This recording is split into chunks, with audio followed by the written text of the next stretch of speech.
Hello बच्चों, let's read this question. This question says that why should we avoid plastic. तो basically इस question में हमसे पूछा गया है कि हमें प्लास्टिक को क्यों अवॉइड करना चाहिए। अब अगर इस क्वेश्चन की मैं की कॉन्सेप्ट की बात करूं तो इस क्वेश्चन का जो की कॉन्सेप्ट है वो है बच्चों plastic. Let me right it over here. It is plastic. अब सबसे पहले तो देखो, जो प्लास्टिक टर्म है बच्चों, इसका क्या मतलब होता है। तो इसका मतलब होता है easy to mould. It means easy to mould, right. साथ ही साथ जो प्लास्टिक है ये है क्या, तो बच्चों ये एक सिंथेटिक मटेरियल है। It is a synthetic material. और ये जो सिंथेटिक मटेरियल है बच्चों, ये किसी भी शेप में मोल्ड हो जाता है। जिस भी शेप में आप इसे मोल्ड करना चाहते हो उस शेप में ये मोल्ड हो जाता है। अब देखो, जो प्लास्टिक है ये बच्चों एक टाइप का पॉलीमर है। ये क्या है, ये एक टाइप का पॉलीमर है। मतलब कि ये एक लार्ज मॉलिक्यूल है। ये क्या है, ये एक लार्ज मॉलिक्यूल है जो कि काफी सारे स्मॉल मॉलिक्यूल के कॉम्बिनेशन से बना है। और इसका अगर मैं एग्जांपल लूं तो इसका एग्जांपल है बच्चों पॉलीइथीन, जो कि आप काफी ज्यादा अपने डेली यूज में देखते हो। तो पॉलीइथीन क्या है, ये एक लार्ज मॉलिक्यूल है जो कि इथीन के पॉलीमराइजेशन से बनता है। इथीन के पॉलीमराइजेशन से ये बनता है।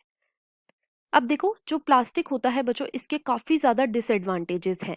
और साथ ही साथ जो प्लास्टिक है इसे एक वर्स्ट इन्वेंशन बोला गया है मैन की। इसे क्या बोला गया है, वर्स्ट इन्वेंशन बोला गया है मैन की।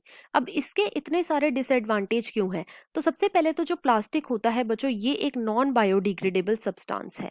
ये क्या है, ये एक नॉन बायोडिग्रेडेबल डिग्रेडेबल सब्सटेंस है। मतलब कि ये डिग्रेड नहीं हो सकता। और अगर ये डिग्रेड नहीं होएगा तो बच्चों सालों साल ये इसी तरीके से रखा रहेगा। और अगर ये इसी तरीके से सालों साल तक रखा रहेगा तो ये काफी ज्यादा हार्मफुल होएगा, राइट। अब ये किस तरीके से हार्मफुल है। तो सबसे पहले तो जो हमारे एक्वाटिक एनिमल्स होते हैं, एक्वाटिक एनिमल्स होते हैं, ये बच्चों प्लास्टिक को एनगल्फ कर लेते हैं।